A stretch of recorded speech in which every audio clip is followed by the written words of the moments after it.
Creed en sus profetas. Sábado 24 de septiembre. Primera de Samuel 18. Aconteció que cuando David terminó de hablar con Saúl, el alma de Jonatán se quedó ligada a la de David, y Jonatán lo amó como a sí mismo. Aquel día Saúl lo retuvo y no lo dejó volver a la casa de su padre. Entonces Jonatán hizo un pacto con David, porque lo amaba como a sí mismo. Y Jonatán se quitó la túnica que llevaba y se la dio a David junto con otras prendas suyas, inclusive su espada, su arco y su cinturón. David iba a donde Saúl lo enviaba y tenía éxito, por lo cual Saúl lo puso al mando de la gente de guerra. Y esto era agradable a los ojos de todo el pueblo y a los ojos de los servidores de Saúl. Saúl tiene celos de David. Aconteció que mientras ellos volvían, cuando David regresaba de vencer al filisteo, las mujeres de todas las ciudades de Israel salieron para recibir al rey Saúl, cantando y danzando con gozo, al son de panderos y otros instrumentos musicales. Y mientras danzaban, las mujeres cantaban y decían: Saúl derrotó a sus 1000 y David a sus 10,000. Saúl se enojó muchísimo. Estas palabras le desagradaron y pensó: a David le dan 10,000 y a mí me dan 1000. No le falta más que el reino. Desde aquel día en adelante, Saúl miraba con sospecha a David. Aconteció al día siguiente que un espíritu malo de parte de Dios se apoderó de Saúl, y éste desvariaba dentro de su casa. David tañía el arpa con su mano como lo hacía día tras día, y Saúl tenía una lanza en la mano. Entonces Saúl arrojó la lanza pensando: clavaré a David en la pared. Pero David lo esquivó 2 veces. Saúl temía a David porque el Señor estaba con él, mientras que se había apartado de Saúl.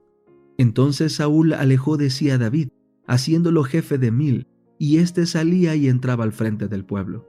David tenía éxito en todos sus asuntos, pues el Señor estaba con él. Al ver Saúl que David tenía mucho éxito, le tenía miedo. Pero todo Israel y Judá amaban a David, porque él era quien salía y entraba al frente de ellos. David llega a ser yerno de Saúl. Entonces Saúl dijo a David: He aquí Merab, mi hija mayor. Yo te la daré por mujer con tal que me seas un hombre valiente y lleves a cabo las batallas del Señor. Pero Saúl pensaba: no será mi mano contra él, la mano de los filisteos será contra él. David respondió a Saúl: ¿Quién soy yo y qué es mi vida o la familia de mi padre en Israel para que yo sea yerno del rey? Pero sucedió que cuando llegó el tiempo en que Merab, hija de Saúl, debía ser dada a David, fue dada por mujer a Adriel el Mejolatita. Pero Mical, la otra hija de Saúl, amaba a David. Esto le fue dicho a Saúl, y el asunto le pareció bien. Luego pensó Saúl: yo se la daré para que le sirva de trampa, y para que la mano de los filisteos sea contra él.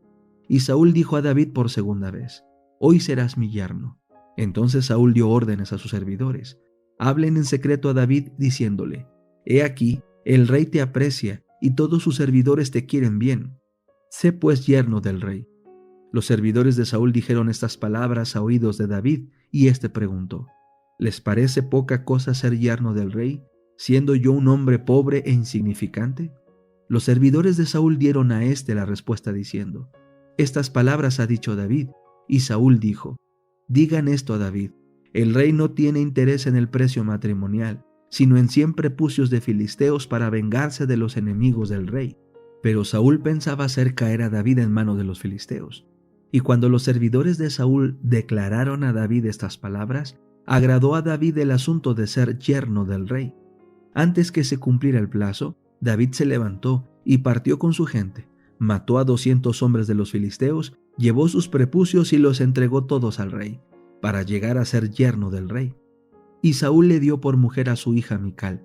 Pero al ver y reconocer que el Señor estaba con David y que Mical, hija de Saúl, lo amaba, Saúl temió aún más a David, y Saúl fue hostil a David todos los días. Los jefes de los filisteos continuaron saliendo a la guerra, y sucedía que cada vez que lo hacían, David tenía más éxito que todos los servidores de Saúl, por lo que su nombre se hizo muy apreciado. Fe y obras. Capítulo 13. La fe y las obras van de la mano. La prueba de toda doctrina. El profeta declara una verdad por la cual podemos probar toda doctrina.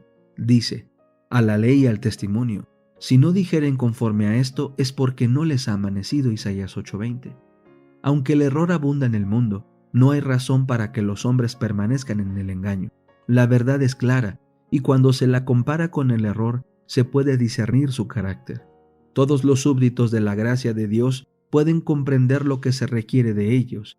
Mediante la fe podemos conformar nuestras vidas a la norma de justicia, porque podemos apropiarnos de la justicia de Cristo.